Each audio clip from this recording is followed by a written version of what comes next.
to the start of my career in Los Angeles in the mid-1970s. I was writing, producing, field directing, and editing documentaries and children's films for a small Latino-owned film company. We did pieces for Sesame Street, Infinity Factory, documentaries for ABC and NBC and PBS, and lots of PSAs and commercials, most with a Latino thrust. In 1975, I was asked to become a member of a new organization supporting women in the film industry called Women in Film. Those days, you had to be recommended and you had to have 2 sponsors in order to get in. My first meeting was at the home of the Women in Film founder, T.G. Wilkerson Miles Cassell, publisher of The Hollywood Reporter. We were so small, that's where we met. We didn't have a place to meet otherwise at that point. There were only about 30 women there, but they were from all fields and determined to support and empower women in our industry and increase our number. I felt a sense of sisterhood that I had never, ever experienced before. And I have 4 younger brothers, so I was the oldest girl, so I didn't have any sisters, and this was really, really important to me.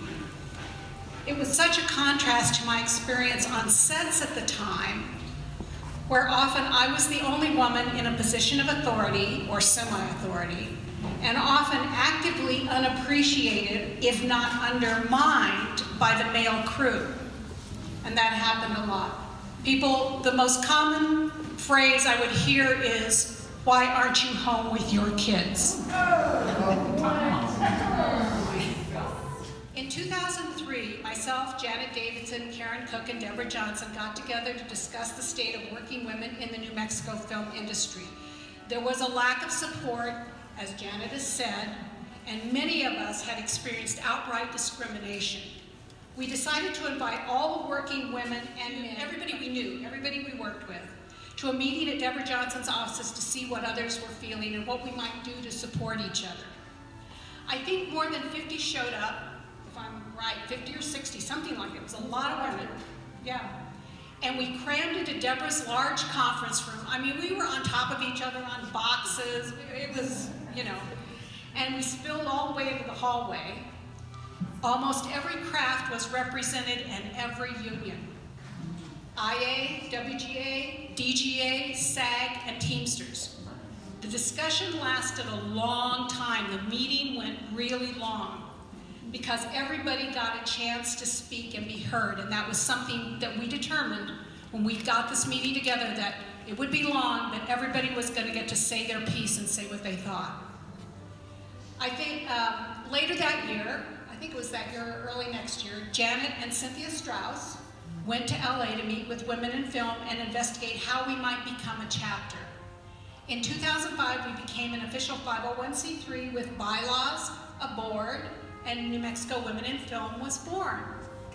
Of course, that glosses over all the hard work done by the original board and members to get us to that point. I became a member of the DGA in 1986, as Shamin mentioned, working on the Milagro Beanfield War as the second AD, and I was grandfathered in, and there was a fight about it. Before and since, I have been helped and mentored by a number of generous men and women in our business. I believe you need to pay it forward, as they say, and support and help others, particularly women. This is a key purpose of New Mexico Women in Film. It's been said that being a mentor to someone means your hindsight becomes their foresight. But it's so much more. Encouragement, cheerleading, honest, constructive criticism when needed, providing opportunities and contacts when possible, sometimes just being a sounding board, maybe being a role model, and it's a responsibility. The best part of all is how much you learn from those you mentor, because it's always a two-way street, and I have learned more. It's just like work. I learned something on every job, and if I ever quit learning, I should just get out of the business, because you're going to learn until you die. Serving on your board for the first 5 years and then as president for 2, I learned how important it is to have members who are active with creative ideas to inspire and grow the organization. It seems you and your board have accomplished this, all of the members together.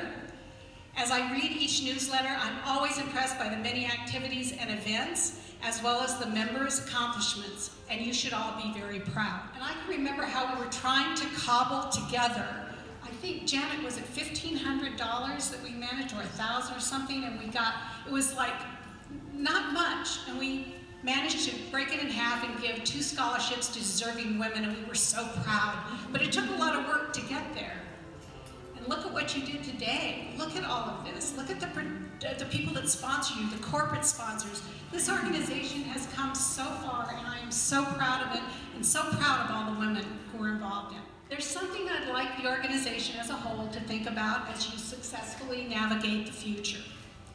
We need to increase the number of members who work consistently in on-set and crew positions. Props, set deck, camera, sound, electric grip, ADs, wardrobe, makeup, hair, video assist, special effects, POCs, accountants, drivers, locations, construction. Obviously, we have some members who work in these departments, but we need more of them. We did early on, and we still do today. And whether they know it or not, they need us. A second AC working a 16-hour day hardly has time to attend a meeting, but reaching out and convincing her to become a member will give her something her camera local can't. She'll be supported as a woman. Yeah.